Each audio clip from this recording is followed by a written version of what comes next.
Yes, good morning all of you. Atom and molecules में last हमने valency को study किया था और वैलेंसी में मैंने आपको कुछ बातें बताई थी, जैसे वैलेंस इलेक्ट्रॉन क्या होते हैं। The number of electron which are present in the outer most orbit of an atom are called valence electron. किसी भी एटम की जो लास्ट ऑर्बिट होती है उसमें जितने इलेक्ट्रॉन्स होंगे उन इलेक्ट्रॉन्स को क्या बोला जाता है? वैलेंस इलेक्ट्रॉन्स बोला जाता है। और ये वही वैलेंस इलेक्ट्रॉन है जो किसको बताएंगे? जो वैलेंसी को बताएंगे। वैलेंसी क्या थी? The combining capacity of an atom. The combining capacity of an element is called valency. Basically valency किससे डिसाइड की जाती है? कोई भी एटम कितने इलेक्ट्रॉन्स गेन करेगा या कितने इलेक्ट्रॉन्स डोनेट करेगा, लॉस करेगा, उसके बेसिस पर हम क्या लिखते हैं? वैलेंसी को लिखते हैं। जैसे हाइड्रोजन, जो हाइड्रोजन की वैलेंसी है उसको क्या लिखा जाता है? 1 लिखा जाता है। यहां पर मैं लिख रहा हूं एलिमेंट, और इस जगह पर मैं लिखने वाला हूं कुछ एलिमेंट्स की वैलेंसी। हाइड्रोजन की वैलेंसी 1 है। या तो ये एक इलेक्ट्रॉन गेन कर सकता है या ये एक इलेक्ट्रॉन डोनेट कर सकता है। ये फर्स्ट ऑर्बिट में एक इलेक्ट्रॉन है और कितने इलेक्ट्रॉन आ सकते हैं? 2 इलेक्ट्रॉन आ सकते हैं फर्स्ट ऑर्बिट में। तो या तो ये H प्लस आयन बन जाए या H माइनस आयन बन जाए, तो दोनों ही केसेस पॉसिबल होते हैं। H माइनस आयन जो वो थोड़ा कम देखने को मिलता है। ज्यादातर क्या होता है, ये इलेक्ट्रॉन फ्री हो जाता है और जैसे ही इलेक्ट्रॉन फ्री होता है ये ऑर्बिट खत्म हो जाती है। ये ऑर्बिट खत्म हो जाती है। ये ऑर्बिट खत्म हो जाती है तो वो क्या बन जाता है? H प्लस आयन बन जाता है। तो एक इलेक्ट्रॉन ये डोनेट करके H प्लस आयन बन जाता है, इसीलिए इसकी वैलेंसी है 1। इसके बाद में मैंने आपको ऑक्सीजन के बारे में बताया था। ऑक्सीजन 2 इलेक्ट्रॉन गेन करता है क्योंकि उसकी जो आउटर ऑर्बिट होती है उसमें 6 इलेक्ट्रॉन्स होते हैं। 6 इलेक्ट्रॉन्स होते हैं, होने कितने चाहिए? 8 इलेक्ट्रॉन्स। तो ये 2 इलेक्ट्रॉन क्या करेगा? कहीं ना कहीं से गेन कर लेगा। कोई दूसरा एलिमेंट इलेक्ट्रॉन को लॉस कर रहा होगा तो वो ये इलेक्ट्रॉन क्या कर लेगा? गेन कर लेगा। उसके स्ट्रक्चर में हमने ये देखा था 8 प्रोटॉन 8 न्यूट्रॉन्स। फर्स्ट ऑर्बिट में 2 इलेक्ट्रॉन होते हैं और सेकेंड ऑर्बिट में 6 इलेक्ट्रॉन, 6, और 2 इलेक्ट्रॉन्स की जगह खाली होती है। तो ये 2 इलेक्ट्रॉन गेन करेगा और जैसे ही ये 2 इलेक्ट्रॉन गेन करेगा ऑक्सीजन का जो कॉन्फ़िगरेशन है वो हो जाएगा 2,8, जो कि नियॉन गैस का कॉन्फ़िगरेशन होता है। तो इसका कॉन्फ़िगरेशन हो गया 2,8। तो जैसे ही ये कॉन्फ़िगरेशन हुआ हमने इसको क्या लिखना शुरू कर दिया? O-2। तो ये वाला जो आयन होगा O-2, इसका इलेक्ट्रॉनिक कॉन्फ़िगरेशन 2,8 होगा। और जो ऑक्सीजन एटम था वो तो आयन है, और जो ऑक्सीजन एटम होता है उसका कॉन्फ़िगरेशन होता है 2,6। तो उसकी आउटर ऑर्बिट में 6 इलेक्ट्रॉन्स होते हैं। So these are the number of valence electrons. 6 electron है, 2 इलेक्ट्रॉन ये गेन करेगा, इसीलिए इसकी वैलेंसी को 2 लिखा जा रहा है, 2 लिखा जा रहा है। कितने इलेक्ट्रॉन डोनेट करता है या कितने इलेक्ट्रॉन गेन करता है? Okay, carbon. देखिए जो कार्बन है ना तो वो इलेक्ट्रॉन गेन करेगा और ना ही वो इलेक्ट्रॉन लॉस करेगा। कार्बन की जो टेंडेंसी है वो थोड़ी अलग है। वो क्या करता है? इलेक्ट्रॉन्स की शेयरिंग करता है। वो इलेक्ट्रॉन्स की क्या करता है? शेयरिंग करता है। इसका एक एग्जांपल भी मैं आपको बता दूंगा। जैसे कार्बन की स्ट्रक्चर देखिए पहले, 6 प्रोटॉन 6 न्यूट्रॉन्स, ये इसका न्यूक्लियस होता है। फर्स्ट ऑर्बिट में होते हैं 2 इलेक्ट्रॉन, सेकेंड ऑर्बिट में होते हैं 4 electron. So this is carbon atom और इसका इलेक्ट्रॉनिक कॉन्फ़िगरेशन है 2,4। फर्स्ट ऑर्बिट में 2 इलेक्ट्रॉन है, सेकेंड ऑर्बिट में 4 इलेक्ट्रॉन्स हैं। तो इसमें 4 इलेक्ट्रॉन और आ सकते थे। सेकेंड ऑर्बिट में 8 इलेक्ट्रॉन्स आ सकते हैं, तो 4 की जगह खाली है। तो इसको नेचर से कहीं से भी 4 इलेक्ट्रॉन नहीं मिले, और 4 इलेक्ट्रॉन ये गेन अगर पा भी लेगा तो ये इनको हेल्ड करके नहीं रख पाएगा, क्योंकि यहाँ पर प्रोटॉन 6 है ना, तो 6 प्रोटॉन्स के लिए 10 इलेक्ट्रॉन को संभालना थोड़ा मुश्किल हो जाएगा। तो इस वजह से ये इलेक्ट्रॉन गेन करेगा तो वो अनस्टेबल होंगे, वो फिर से चले जा सकते हैं इस एटम को छोड़ करके। और ये अपने ये 4 इलेक्ट्रॉन लॉस नहीं कर सकता। क्यों नहीं कर सकता? उसका रीजन ये है कि इनका अट्रैक्शन फोर्स बहुत स्ट्रांग होता है। जो ये 6 प्रोटॉन है इन इलेक्ट्रॉन्स को स्ट्रांगली हेल्ड करके रखते हैं, तो इनको सेपरेट करने के लिए वेरी हाई एनर्जी, बहुत हाई एनर्जी की जरूरत पड़ेगी, जिसके बाद ये इलेक्ट्रॉन फ्री हो सकते हैं। तो नेचर में कार्बन ने क्या तरीका अपनाया खुद को स्टेबल करने का? तो इन्होंने इलेक्ट्रॉन की शेयरिंग करना शुरू कर दिया। इन्होंने क्या करना शुरू कर दिया? इलेक्ट्रॉन्स की sharing with the another carbon atom और with the other elements. Carbon carbon के साथ भी इलेक्ट्रॉन की शेयरिंग कर सकता है और दूसरे एलिमेंट्स के साथ भी इलेक्ट्रॉन की क्या कर सकता है, शेयरिंग कर सकता है। जैसे मैं कुछ एग्जांपल्स आपको बताता हूं। जैसे मीथेन होता है CH4, मीथेन गैस होती है CH4 लिखते हैं इसको, और इसकी स्ट्रक्चर देखिए कैसी होगी, कार्बन और इसकी आउटर ऑर्बिट में कितने इलेक्ट्रॉन है, 4 इलेक्ट्रॉन। तो 1 2 ये 3 और ये 4 इलेक्ट्रॉन हमने कार्बन के रिप्रेजेंट किए। इसके आसपास आया हाइड्रोजन, हाइड्रोजन के पास कितना इलेक्ट्रॉन होता है, 1 इलेक्ट्रॉन। तो वो भी डोनेट नहीं कर रहा ना गेन कर रहा है। तो ये हाइड्रोजन एटम है, इधर ये भी हाइड्रोजन एटम है, ये भी हाइड्रोजन एटम है जिसके पास 1 इलेक्ट्रॉन है। देखिए किस तरह से स्ट्रक्चर इसकी बनेगी। ये हाइड्रोजन ने इससे 1 इलेक्ट्रॉन लिया, ओके, इसके 2 इलेक्ट्रॉन पूरे हो गए। इस हाइड्रोजन ने 1 इलेक्ट्रॉन इससे लिया, 1 इलेक्ट्रॉन इसको दिया, इसके 2 इलेक्ट्रॉन पूरे हो गए। इसी तरह से इस हाइड्रोजन के 2 इलेक्ट्रॉन पूरे हो जाएंगे, इसी तरह से इस हाइड्रोजन के 2 इलेक्ट्रॉन पूरे हो जाएंगे। तो हाइड्रोजन भी स्टेबल हो जाएगा क्योंकि वो कार्बन से 1-1 इलेक्ट्रॉन ले रहे हैं। ये वाला हाइड्रोजन ले रहा है, ये भी ले रहा है, ये भी ले रहा है, और ये हाइड्रोजन भी 1 इलेक्ट्रॉन कार्बन से ले रहा है। अब कार्बन के पास खुद के 4 इलेक्ट्रॉन थे जिसको मैं डार्क कर रहा हूं। ये वाले जो इलेक्ट्रॉन्स हैं ये कार्बन के इलेक्ट्रॉन्स हैं, दिस वन।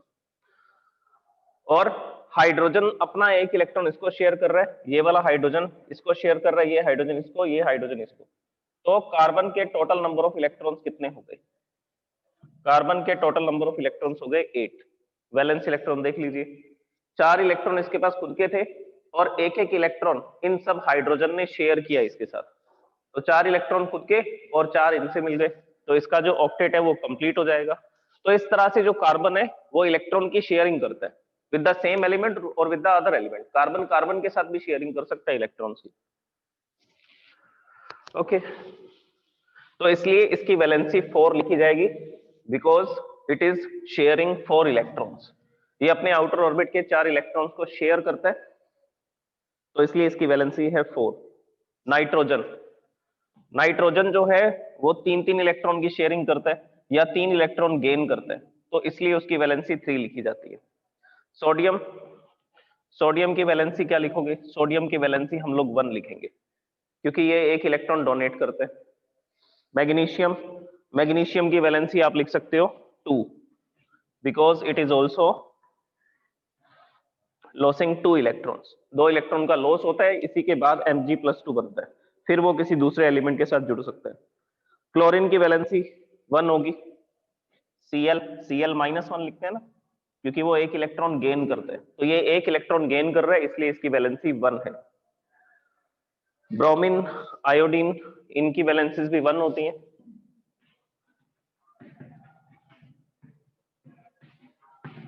ब्रोमीन, आयोडीन, इनकी आउटर ऑर्बिट्स में 1-1 इलेक्ट्रॉन की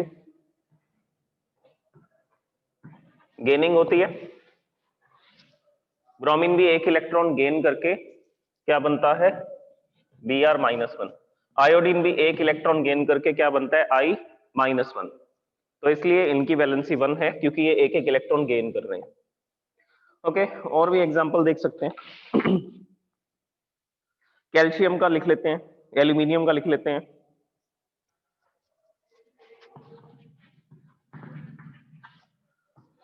कैल्शियम 2 इलेक्ट्रॉन लॉस करते हैं,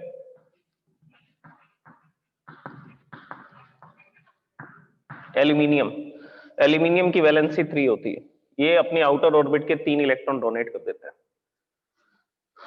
जो एल्यूमिनियम है वो हमें पता है कितने नंबर पे आता है, 13 नंबर पे आता है, 13th एलिमेंट है।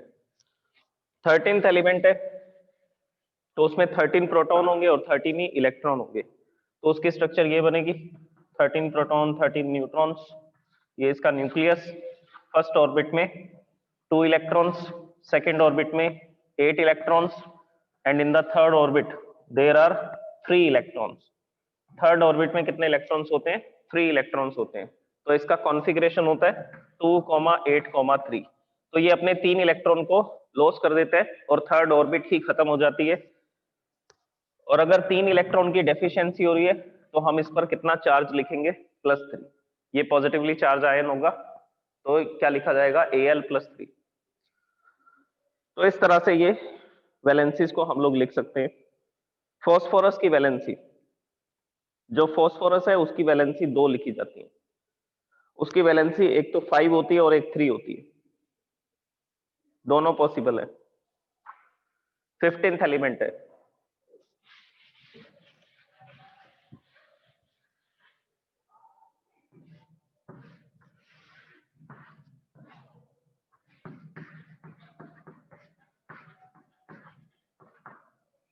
तो इसकी वैलेंसी 5,3, या तो 3 इलेक्ट्रॉन गेन करेगा या 5 इलेक्ट्रॉन डोनेट कर देगा।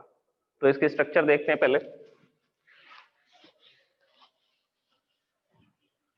ऐसा इसलिए होगा क्योंकि वो थर्ड ऑर्बिट के इलेक्ट्रॉन्स हैं और लूजली हेल्ड होंगे। इसमें 15 प्रोटॉन होंगे और अप्रोक्सीमेटली 15 न्यूट्रॉन्स होंगे, या न्यूट्रॉन्स ज्यादा भी हो सकते हैं। फॉस्फोरस की स्ट्रक्चर में फर्स्ट ऑर्बिट में 2 इलेक्ट्रॉन, सेकेंड ऑर्बिट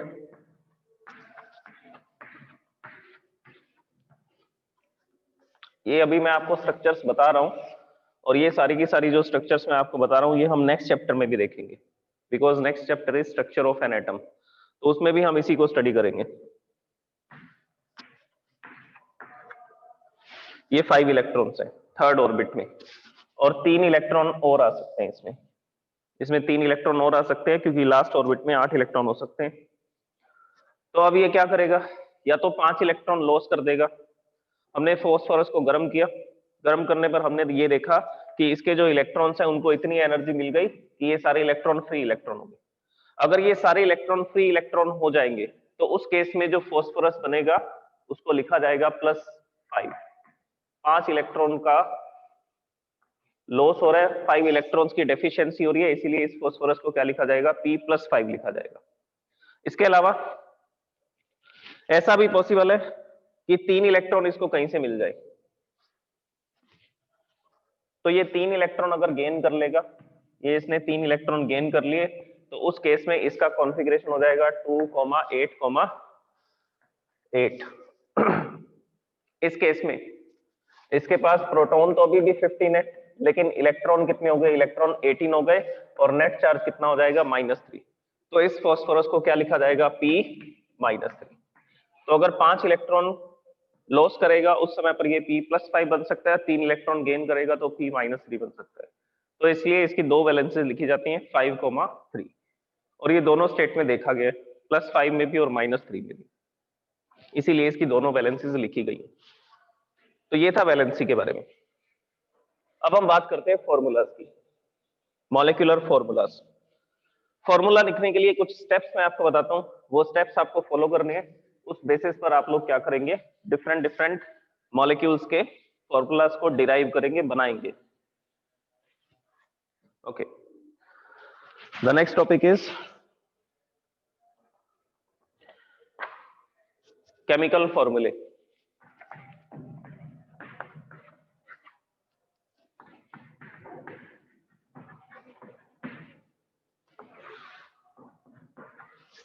केमिकल फॉर्मूले, देखिए फॉर्मूला लिखने के लिए आपको मैं एक टेबल रिप्रेजेंट करता हूं, उस टेबल को आप लोग नोट करेंगे, या आप स्क्रीनशॉट ले सकते हैं, या उसके अलावा आप अपनी एनसीईआरटी बुक को ओपन कर सकते हैं। उस एनसीईआरटी बुक के अंदर आपको एक टेबल मिलेगी। Okay, now see, this is the table which is given on the page number 37 of your NCERT book of science. So the table is names and symbols of some ions. यहाँ पर names given है, sodium. Sodium ion को किससे लिखा जाता है, Na+ से लिखा जाता है, और Na+ के लिए क्या वर्ड यूज करेंगे, सोडियम ही लिखा जाएगा। K+ के लिए potassium, silver Ag+, copper Cu+। ये कॉपर फर्स्ट है। कॉपर फर्स्ट क्यों लिख रहे हैं, कॉपर फर्स्ट लिखने का रीजन ये है कि ये 1 इलेक्ट्रॉन लॉस करता है, ये 1 इलेक्ट्रॉन डोनेट करता है और Cu+1 बन जाता है।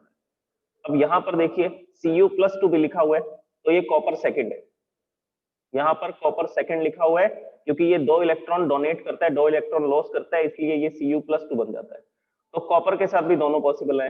1 इलेक्ट्रॉन लॉस करेगा कम एनर्जी मिली, कम हीट एनर्जी मिली तो एक इलेक्ट्रॉन लॉस किया तो Cu+1 बन गया, और ज्यादा हीट एनर्जी मिली तो एक इलेक्ट्रॉन और फ्री कर दिया तो Cu+2 बन गया। ऐसा पॉसिबल है कॉपर में। मैग्नीशियम, मैग्नीशियम में देखिए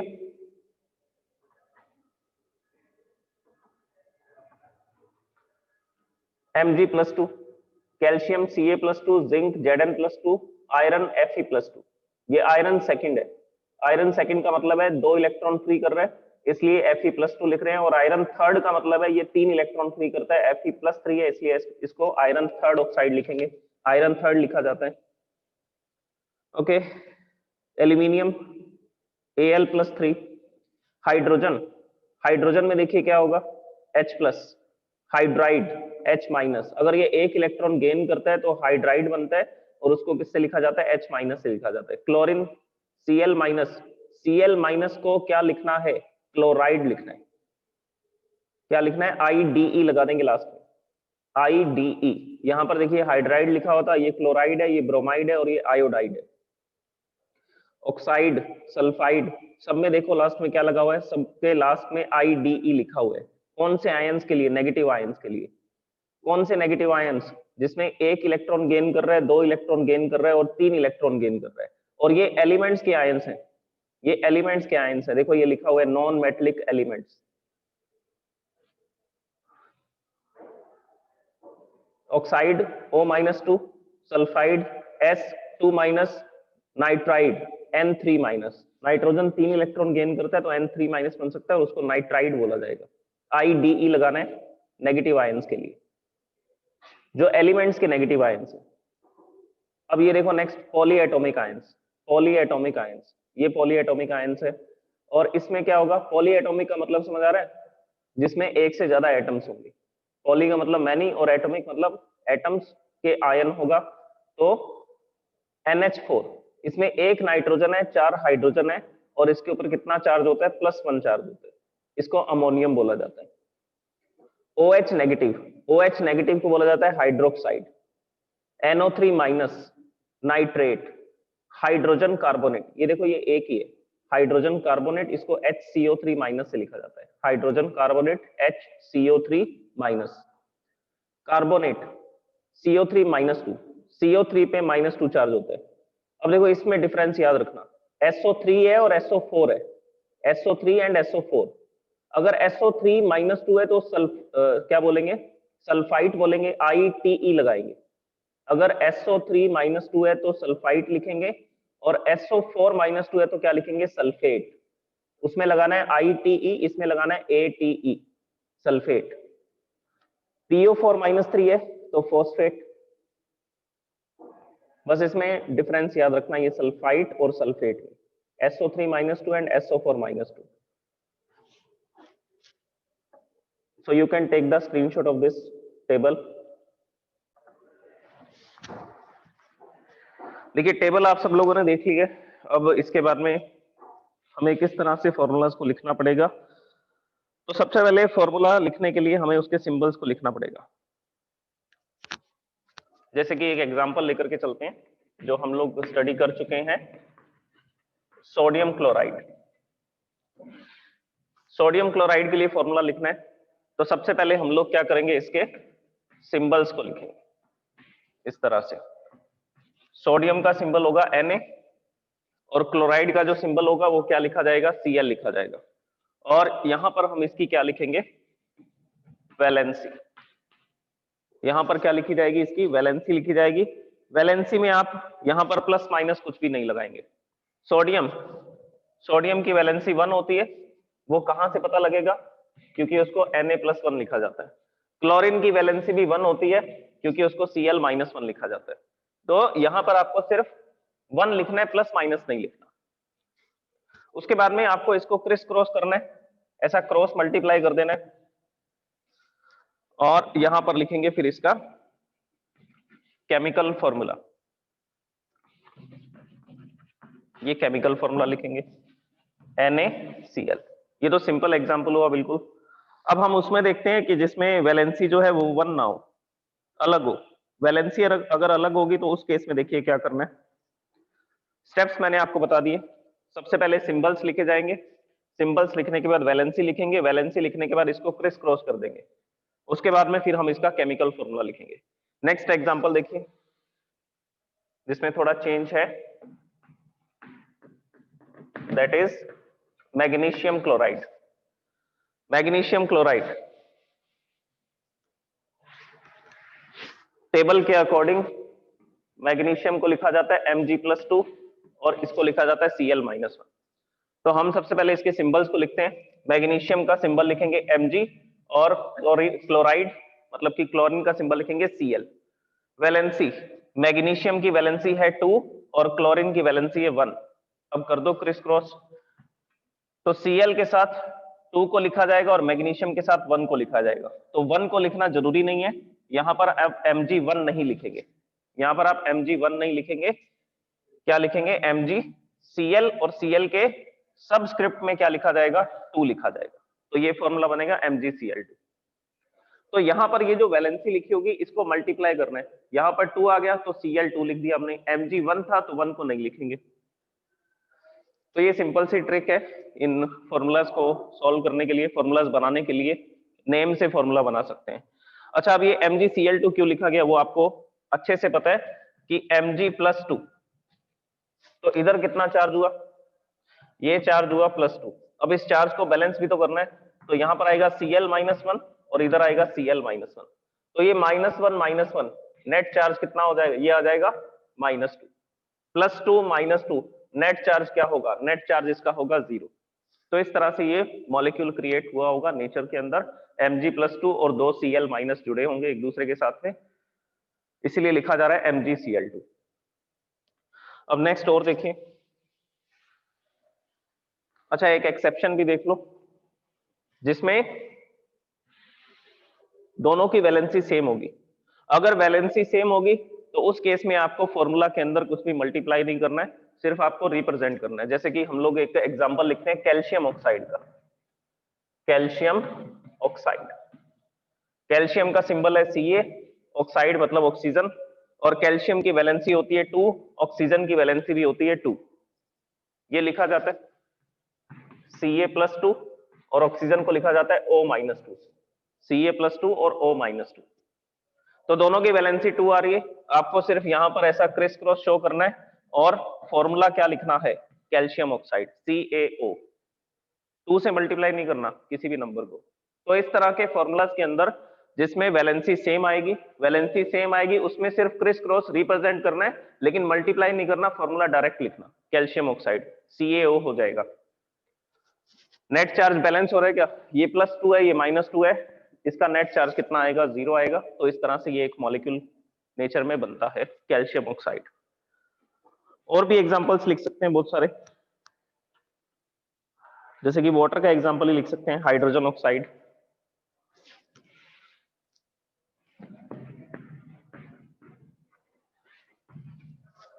hydrogen oxide, the symbol of hydrogen is H, oxide O, hydrogen की वैलेंसी 1 होती है, ऑक्सीजन की वैलेंसी 2 होती है, इसको क्रिस क्रॉस करेंगे, वैलेंसी अलग आ रही है तो मल्टीप्लाई करके लिखना पड़ेगा। अब हाइड्रोजन को 2 से मल्टीप्लाई करेंगे तो ये H2 हो जाएगा, और ऑक्सीजन 1 लिखना है तो ये 1 ऑक्सीजन लिख देंगे। तो ये जो हाइड्रोजन ऑक्साइड है इसी को हम लोग क्या बोलते हैं, वाटर बोलते हैं। नेट चार्ज बैलेंस हो गया, ये +2 ये -2, 2 हाइड्रोजन आएंगे ना, H+1 H+1 और ये होगा O-2, तो इस तरह से ये चार्ज बैलेंस होगा, +1 +1 +2 और इस पर चार्ज है -2, नेट चार्ज इस मॉलिक्यूल का हो जाएगा 0, ये नेट चार्ज हो जाएगा इसका 0। ओके, तो इस तरह से हम डिफरेंट डिफरेंट फॉर्मूलाज को लिख सकते हैं। तो अब मैं आपको कुछ फॉर्मूलाज देता हूं बनाने के लिए, वो आप बनाइए और रेज हैंड कीजिएगा जो भी फॉर्मूला बना लेगा। यस पार्थ,